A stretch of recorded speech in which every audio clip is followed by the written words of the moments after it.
nasledujúcich minútach budeme opäť cestovať s našimi redaktormi. Hovorí sa, že príbuzných si nevyberieme, ale respondentov si vybrať môžeme. No ale keď ste na vinárskej akcii, kde už každý sťažka artikuluje, je to vlastne jedno. Boli sme vo všetkých pivniciach v Trnave, pretože už je neskorý čas a už sme to všetko stihli obísť. Nie je to historická pivnica, je to ponuka, je tu neuveriteľné množstvo krásnych pivnic v Trnave, ktoré akože stoja za to, aby sa navštívili. No ale čo sa nevypláca, sú niektoré otázky. Nora Turancová sa detičiek pýtala na vianočné darčeky a dieťa je tvor nevinný a priamy. Že môj tatino slúbil mi kúpi, čo len budem chcieť a kúpil mi akorát len tak prd. Takisto sa nevypláca pokúšať sa robiť rozhovory s kolegami. Pred niekoľkými dňami som sa snažil dostať aspoň jednu rozvitú vetu od kolegyne Mirky Mrázikovej, ale tá o rozvitých vetách nechcela ani počuť. Nemôžem ti odpovedať iba holými.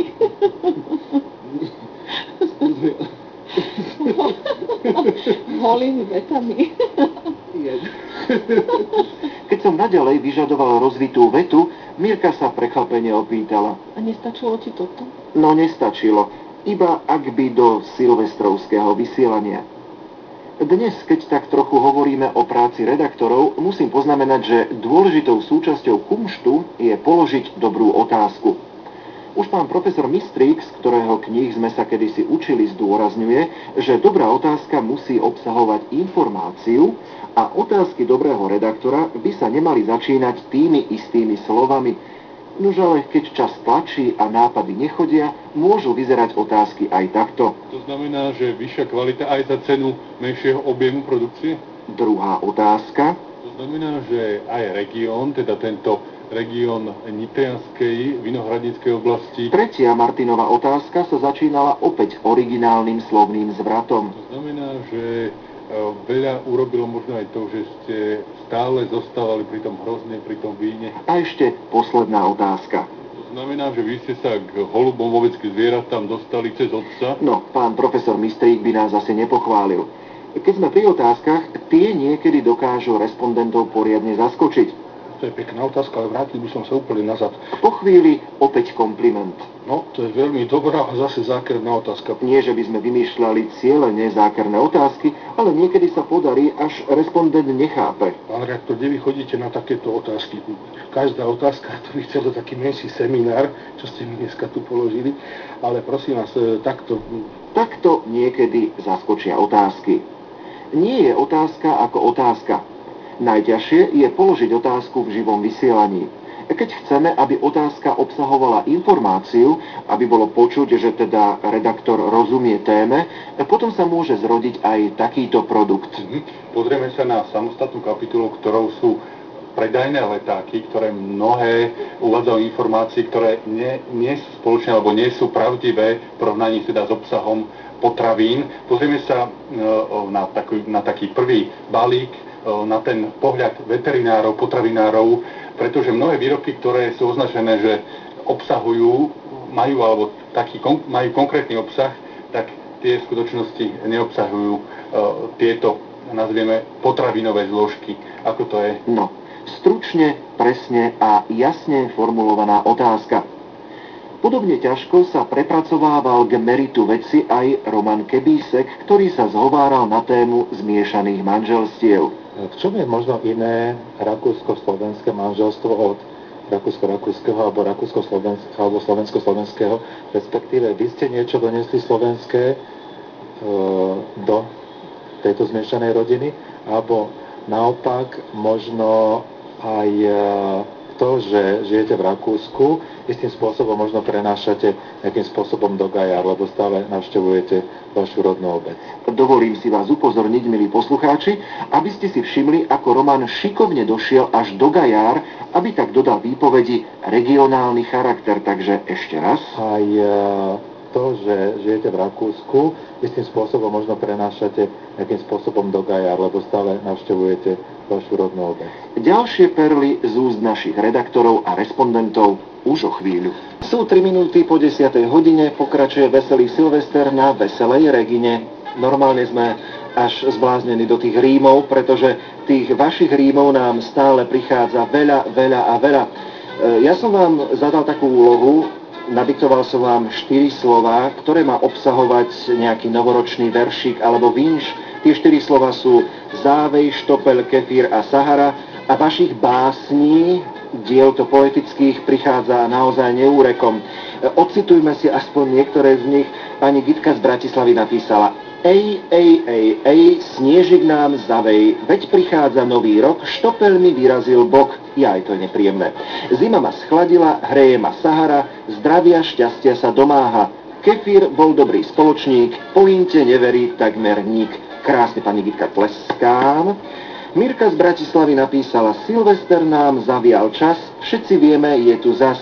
Štopel lieta, šampu zlejem do pohára, zvláštne, včera som z neho kefír pila.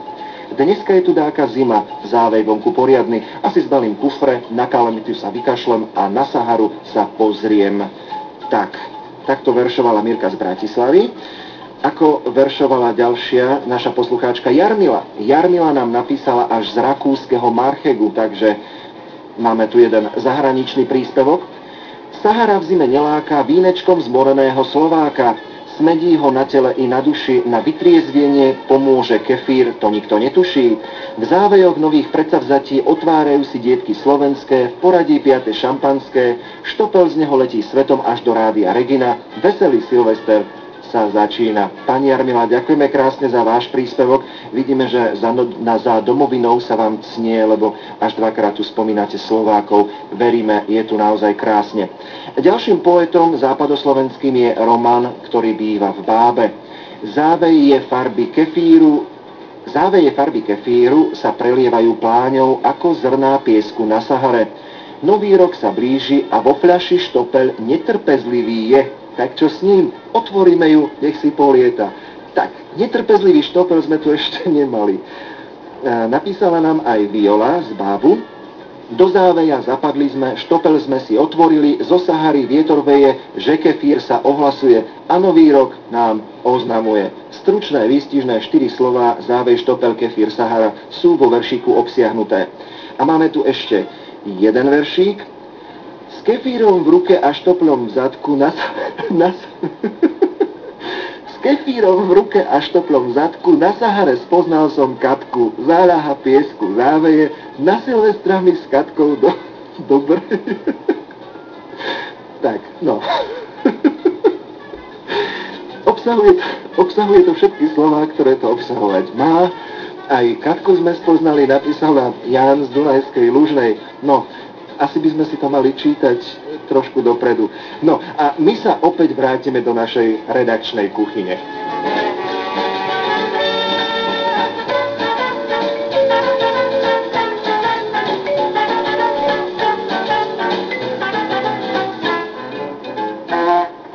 Ešte raz a dnes naposledy sa tak silvestrovsky vrátime k živému vysielaniu, ktoré má stále to čaro okamihu. Ako to hovoríme našim slangom, keď zasvieti červená, nesmiete zostať ticho. Občas sa stane, že sa vám na stôl dostane počas vysielania niečo, čo treba i hneď zaradiť do vysielania a ak si to nestihnete predtým prečítať, môže vás text kadečím prekvapiť. Prečo bolo v bolnických kúpeľoch počuť zbíjačky? Dozviete sa, čo znamenajú slova džung, typo, ešemesci, bordely a v rubrike fórum, či ešte platí federálny občiansky preukaz. Džunky po ešemesi a bordely sú 3 slová, ktoré si kolega Martin Jurčo určite zapamätá. Zaujímavé je nahrávanie v teréne. Hovoríme tak prípadom, keď chodíme nahrávať domov k respondentom. Vtedy sú pre redaktora zaujímavé najmä zvuky a ruchy, ktoré ozvláštnia nahrávku zvukovou kulisou. A práve tieto zvuky treba často hľadať, ale najmä treba sa orientovať v tom, aký zvuk ktoré zviera vydáva. S tým mala problém Beata Repíková. Ale máte tu kocúra pre cieni. Poriadny kočúriško. Čo, nezaštekal? Kocúr ani neštekal, dokonca ani nemňaukal, ale Beata sa rozhodla, bez zvuku neodídem. No, aj tak sa dá. Takže otváranie, zatvorenie dverí má. A napokon sa podaril zvuk zatvárania dverí a Beátka pochopila, že teda za buchnutím dverí nemusela vycestovať až do Sládkovičova. Ešte, že sa podarila aspoň takáto perla. Tu máte ešte zo školských čias Vstupovací čerčík od policajtov, priamo od policajtov. stopovací čertík. Vstupovací čerčík. Niekedy sa zadarí naopak respondentovi. Blanka Dolková napríklad zistila, že v Dunajskej Strede úspešne budujú nedostatky. Južný obchvat existuje, ktorý obchádza Dunajskú Stredu. Tieto nedostatky chceme vybudovať aj na severnej strane mesta. To znamená, že... Chcete budovať nedostatky, to vám voliči neodpustia. A my si neodpustíme ešte jednu ukážku, ktorá je dôkazom, že redaktor musí zvládať aj ďalšie profesie, napríklad výchovu detí. Vedela by o tom hovoriť už dnes spomínaná Nora Turancová, ktorá s detičkami nahráva každý týždeň. Nuž ale deťom sa nie vždy chce odpovedať na nejaké otázky tety Nory, a tak musí Nora využiť svoje rodičovské skúsenosti. Martinko, tebe sa tu dobre sedí mne na kolenách, áno? Áno, A prečo? lebo lečo.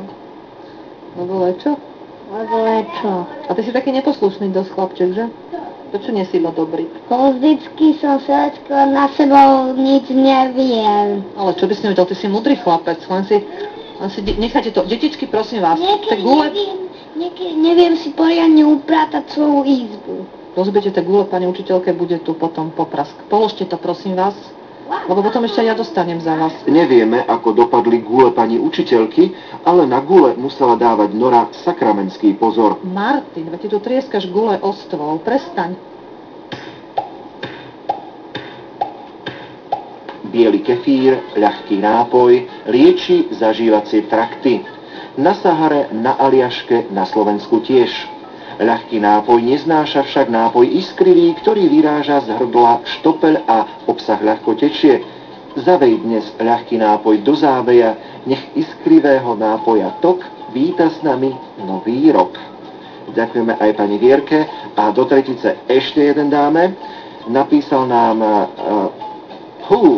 nevieme kto, ale z Alžbetinho dvora.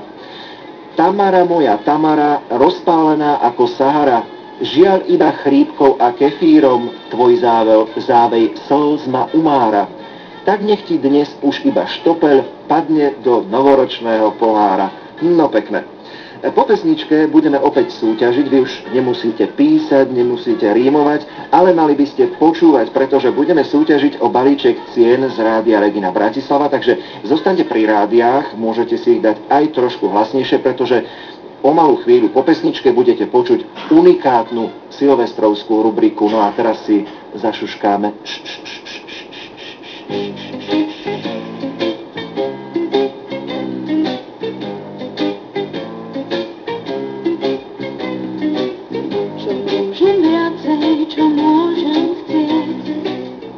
Tak kým bude Zuzana Marošová šuškať Marián bol z Alžbetinho dvora, aby sme autora neopomenuli. A takisto sme dopísali. Mám tu pred sebou posledný veršík váš, v ktorý by mal obsahovať slova Závej, štopel, kefír, Sahara. Napísal nám Jozef z Bratislavy. Na Sahare v púšti strašne skučí, prejedol sa čokolády, črevá sa mu krútia, štopel to nepustí. No keď si dal kefíru, o chvíľu už blažený, čupí v blízkom tom pieskovom záve. No, tak celkom som si to predstavil a spomenul som si aj, ako som ja raz tak čupel, ale to je na inú reláciu. My pôjdeme opäť k jednému takému silvestrovskému kladnotu, povedal by som, a budeme samozrejme opäť súťažiť, takže dajte si hlasnejšie rádia, budete potrebovať veľmi pozorne počúvať nasledujúcu zvukovú ukážku. Vychádzali sme opäť z pravidelnej rubriky, tentoraz z rubriky Oprášené múdrosti našich predkov. Vysielame ju každý utorok v relácii Rádio Budík. Vlastne dnes už odznelo niekoľko nahrávok z jej prípravy. Nora Turancová vyberie jedno príslovie, úslovie alebo porekadlo a pýta sa najprv detí, čo toto porekadlo znamená. My sme na dnes pripravili silvestrovskú podobu tejto rubriky, no a pozorne počúvajte, či spoznáte to malé, nevinné dieťatko.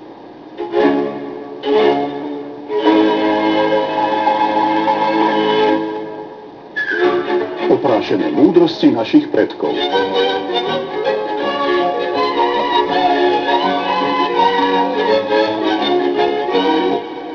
Hostiami v tejto rubrike sú stále deti. Ja mám dnes len jedno dieťa, je to malá Pavlínka. Paulinka. Koľko ty máš rôčkov? 4 ročky mám. 4 rôčky máš.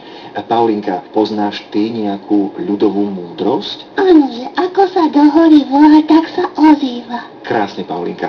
My máme pripravených niekoľko ďalších múdrostí a od teba budem chcieť vedieť, čo ti pri takejto ľudovej múdrosti prvé napadne. Hovorilo sa zvlášť na dedinách, že akú mala, takú dala. Čo ty mohli myslieť? To mysleli si, že aby im nebolo zima, keď je teplo, takže si dávali perinky a podľa toho, že akú mala, takú dala. Aj minulé moja mama vravila, že dáš a táto vraví, že nedaj, dneska nedávaj. Hovorí sa často, každá líška svoj chvost chváli. Čo si myslíš, čo sa tým môže myslieť? To znamená, že či je ten chvost pekný. Keď je tvoj chvost pekný, tak vraj. Ale ja nemám chvost, Paulinka. To vravia, že máš pekný chvost a ten vraví, že páči sa mi tvoj chvost. A potom ten druhý vraví, že nepožičala by si mi tvoj chvost. Keď už dobrá, požičiam ti tvoj chvost a všetci si chválime ten náš. Vyberáme ďalšiu ľudovú múdrosť, bude to opäť o zvieratkách. Teraz sme mali líštičku, teraz budú kozičky. Hovorí sa, ja o voze, ty o koze. To znamená, že keď idem na svojej koze na voze, tak sa mi páči moja koza aj môj voz. Ty máš aj kozu, aj voz? Ja mám kozy. Všetci mi vravia, jej, ty máš pekné kozy. A ja vravím, že ale ja mám aj voz. Čo si myslíš, čo to môže znamenať, keď sa povie lepší vrabec v hrsti ako? Niečo na streche. Niečo, čo lieta, čo má peria. Letí, všetko letí, čo má peria. Všetko letí. Ten bocian letí, alebo niečo také okrídlené. Tak niečo také okrídlené možno letí, no a to bola malá Pavlínka a vás, milí poslucháči, sa pýtam, koho ste v tomto hlásku spoznali. Ide opäť o redaktorku Rádia Regina Bratislava, ktorá je inak celkom seriózna dáma a týmto spôsobom naozaj nekomunikuje bežne. Naše telefónne číslo je 02 52 49 14 21 a chceme počuť, ktorá redaktorka Rádia Regina Bratislava prepožičala hlas malej Pavlínke.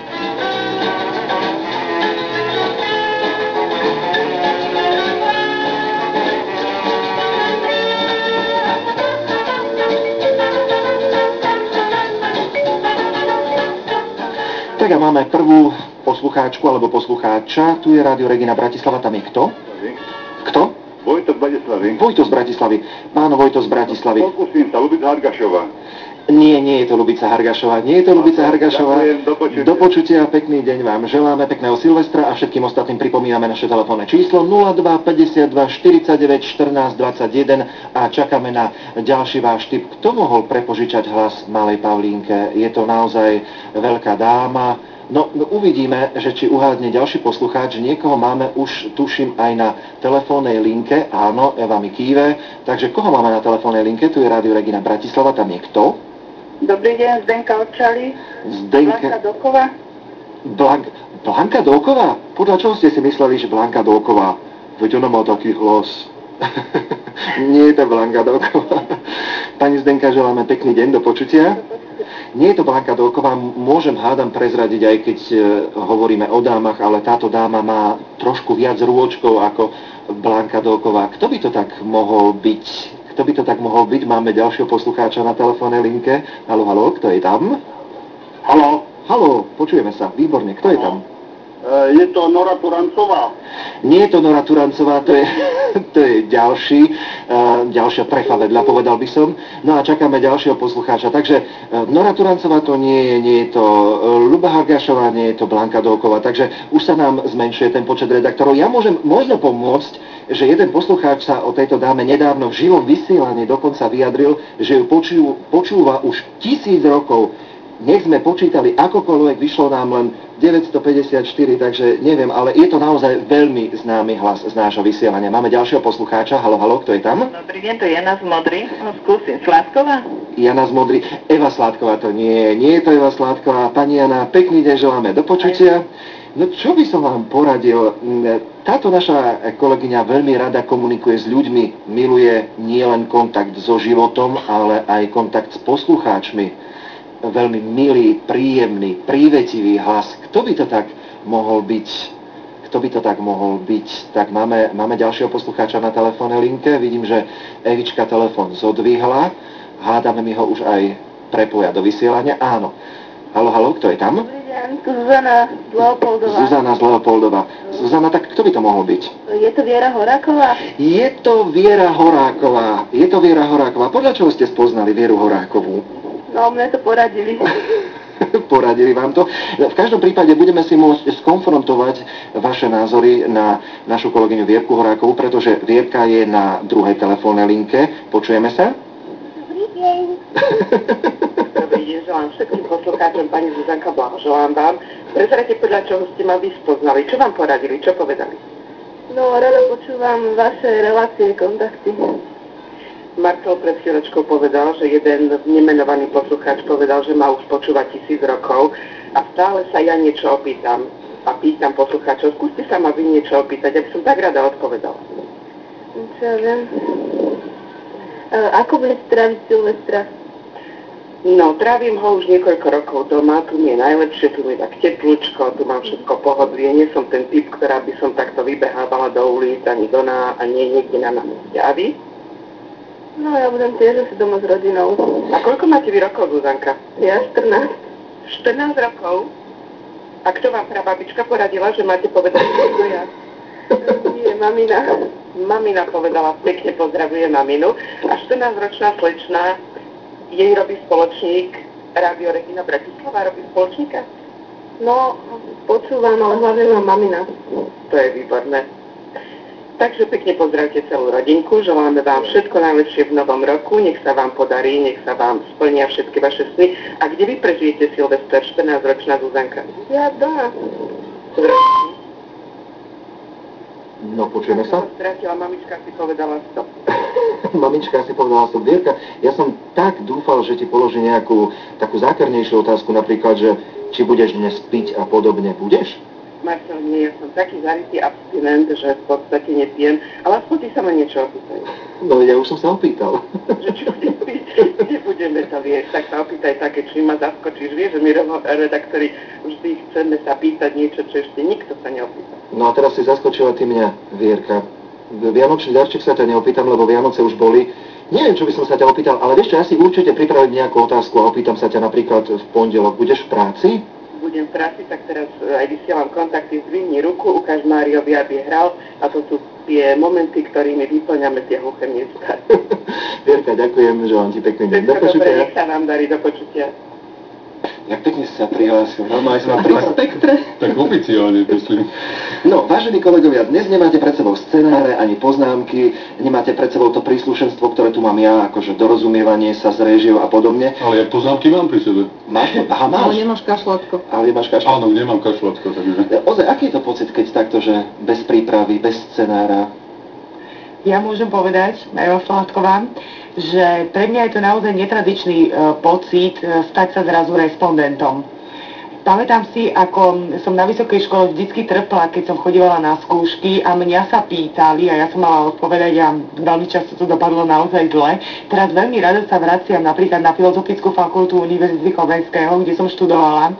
Chodím za tými profesormi nahrávať a ja im kladím otázky a veľmi ma teší, keď vidím, ako sa oni vykrúcajú a potia a boja sa toho mikrofónu. Naozaj je to zvláštny pocit. Je to pekné, keď si takto vymenia ľudia svoje pozície. Ozaj, ja som dnes spomínal, že o vás prezradím to, čo o vás poslucháči možno nevedia, a tak začneme napríklad Norikou. Norika, v tvojom prípade nie je ľahké povedať niečo, čo by poslucháči nevedeli, pretože tí, ktorí počúvajú rádiobudíky a tvoje príhovory po 6 ráno, tí vedia o rodine Turancovcov naozaj veľa zaujímavého. My v redakcii tomu hovoríme sága rodu Turancovcov. Prepáč, že ťa ešte preruším, dokonca rodina sa niečo vždy čuduje, že čo všetko zažijú doma. Hej, ako reagujú, Norika? No, našťastie nereagujú, chvála Bohu, ešte spia o tej 6, ale samozrejme, že vedia, že o nich rozprávam. Asi to aj pes tuší, keď ma niekedy začne oblizovať. Ale teda našťastie spia a už myslím, že tie moje deti chudiatka sa niekedy boja mi niečo povedať, lebo títo zase vykecajú v rádii. Ty máš blízko k folklóru. pracovala si vo vedení súboru Vienok, spievala si v Dimitrovci, tvoja mama založila folklórny súbor v rodnej obci, dcéra Zorka dokonca naspievala niekoľko skladieb s orchestrom ľudových nástrojov a napriek tejto láske k folklóru naša Nora Turancová nevie ani vyšívať, ani háčkovať, ani štrikovať dokonca. Nie, ja mám obe ruky ľavé, ja naozaj tieto ručné práce neovládam. Nie som ani veľmi žienka domáca, ale variť viem.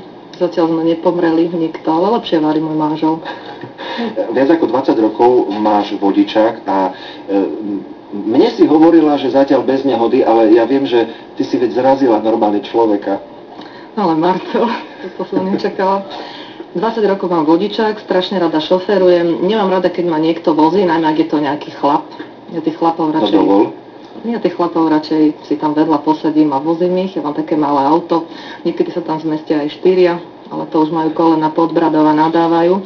No ale keď hovoríš o tom človeku, ktorého som zarazila, mala som ten vodičák asi 3 týždne a išli sme do Šenkvíc zobrať víno a tam som zatiaľ jedného bicyklistu, nič sa mu nestalo, ani policajtov sme nevolali, ale odtedy sa mi naozaj nič nestalo. A možno aj bol hrdý, že redaktorka Rádia Regina ho zrazila. Neviem, či bol hrdý, ale nadával dosť. A predpokladám, že to bolo na ceste späť z tých Šenkvíc, keď ste boli pre víno.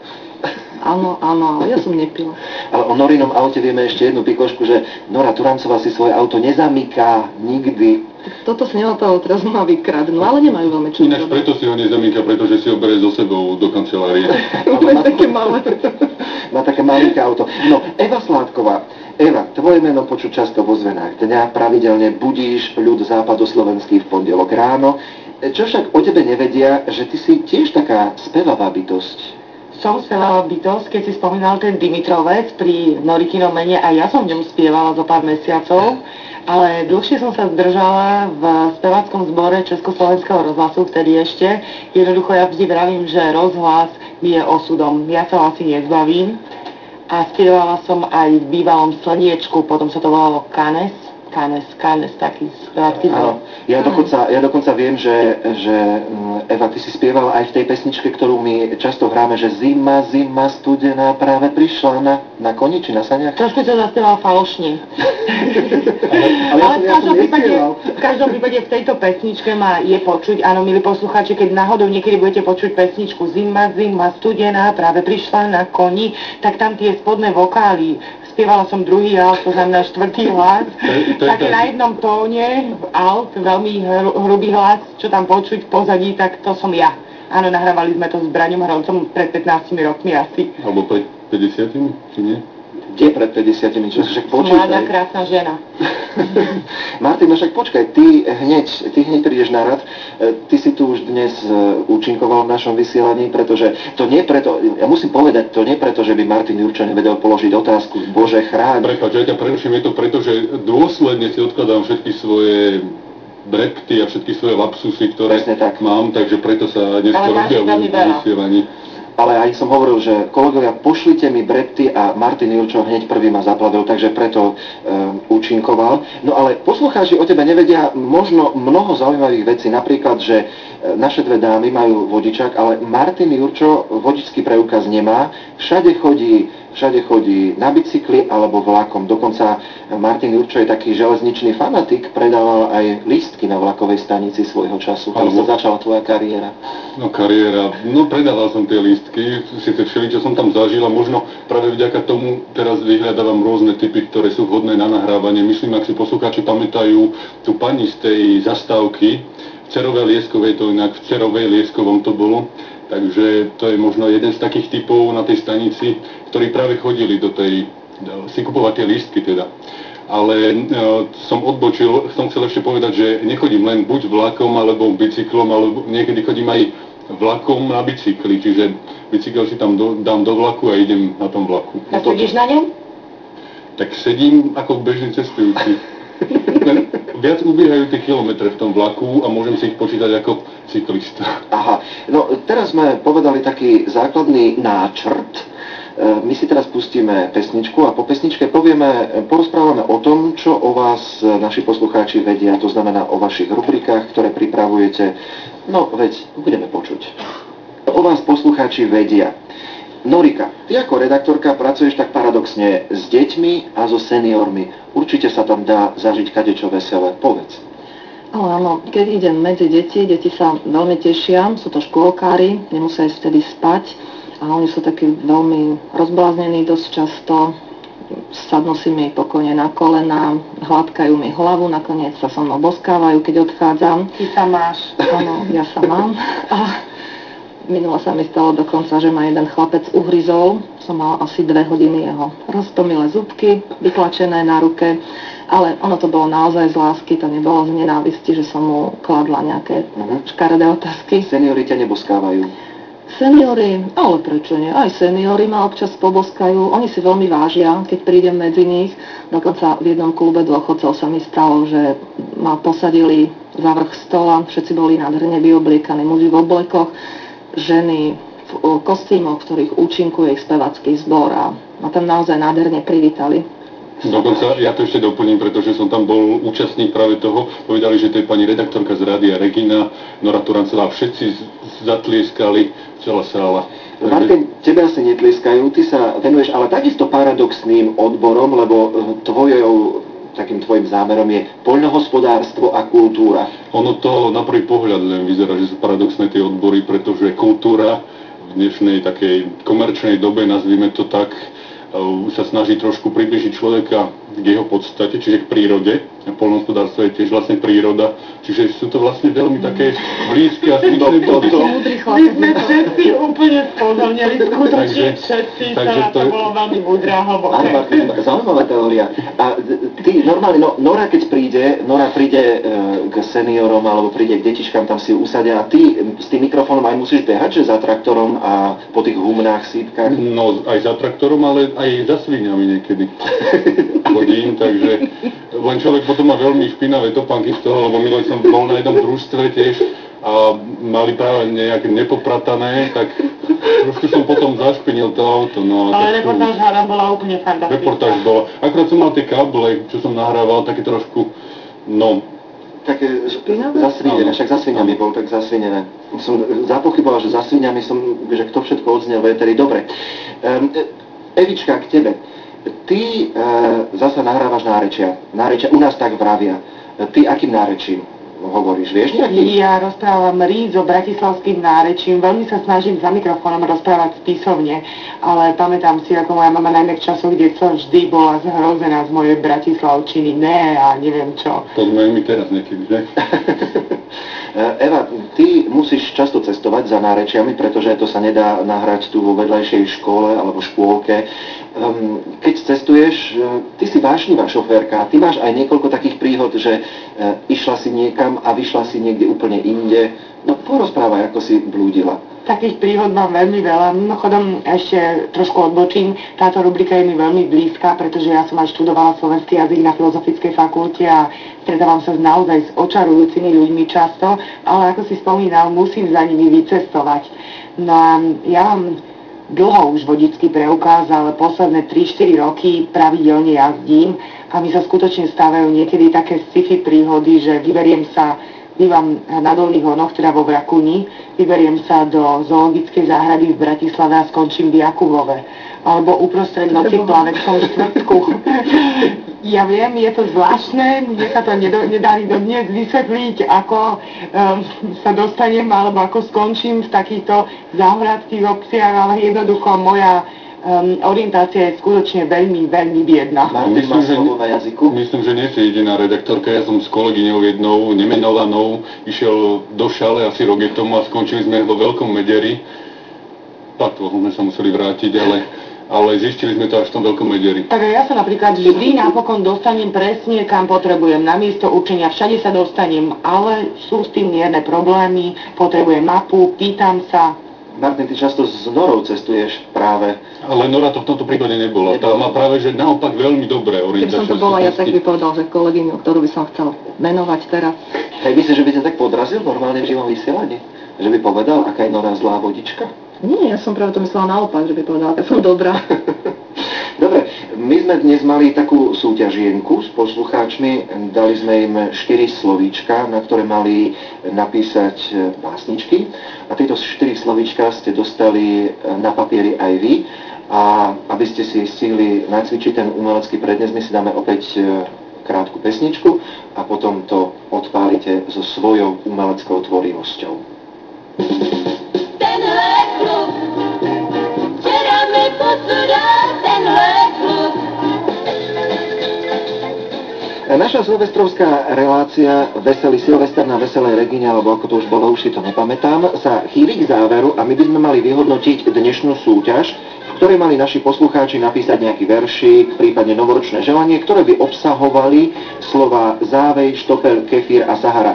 Už ale predtým, ako pristúpime k aktu vyhodnotenia, ešte vaše poetické výtvory, pretože aj Nora Turancová, Eva Sládková a Martin Jurčo mali vytvoriť nejaký poetický útvar, ktorý by obsahoval tieto slova. Takže Norika, nech sa páči. Môžem začať. Môžeš začať. Na Sahare v piesku závejoch štopel korkový našla som. Prihováram sa mu milým rozhlasovým hlasom. Štopel, štoplíček, z ktorejže si fľaše? Skalické, tokajské, alebo to naše? Ten na mňa len mrkne, vraj rád si on hrkne, však lepšie niečo, z čoho cítiť mlieko. Nalej aj mne, na krásu a na silu 4 deci kefíru.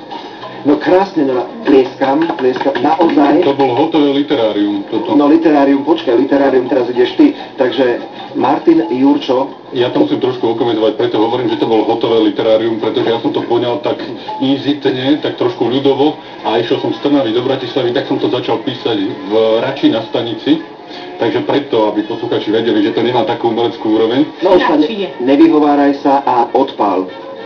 Takže železničné blues o hnačke sa to volá. Vystúpim z vlaku a teče zemna jak na Sahare, otvorím dvere a klepe ma, jak keby som zjedol zlý oharek. Mlasne z okna stará babka, ty hovado, bol to kefír a 15 slivek. Vráť sa spátky, dám ti štupel, alebo lec do záveja. Sice nerímuje sa to trošku, je to v takom tom nárečí trnavského To bol takzvaný voľný verš v pohode. Ale myslím, že to naplnilo úzus dnešnej relácie. Naplnilo, Marte, naplnilo. Normálne by som tam aj, že literárium ešte možno zrealizujeme. Evka.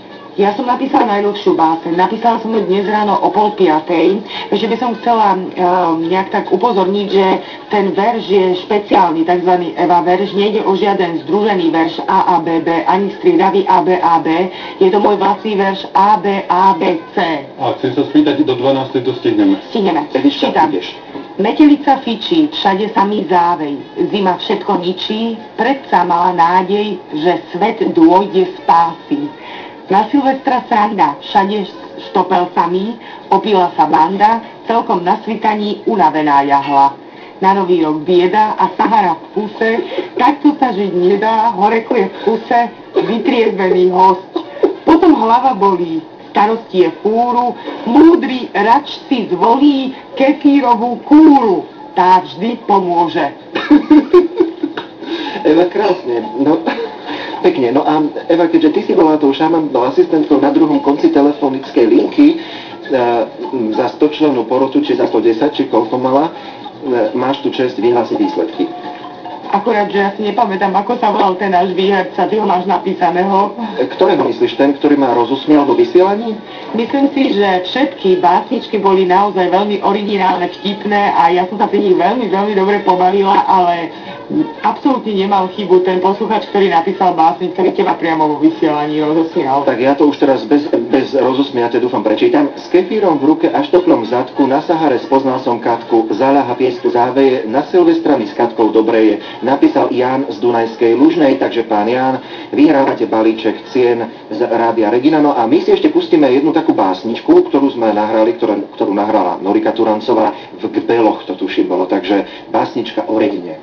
Regina, Regina, čuj svete novina, pro starých, pro mladých, kde sú chutné vína, zežené robotu, pochváli ochotu, starým tam piesničky, zahraje z krabičky. Regina, Regina, rada ma dobrýma, pomôže se stromkem, kúpí zem pod domkem, strápenú dušu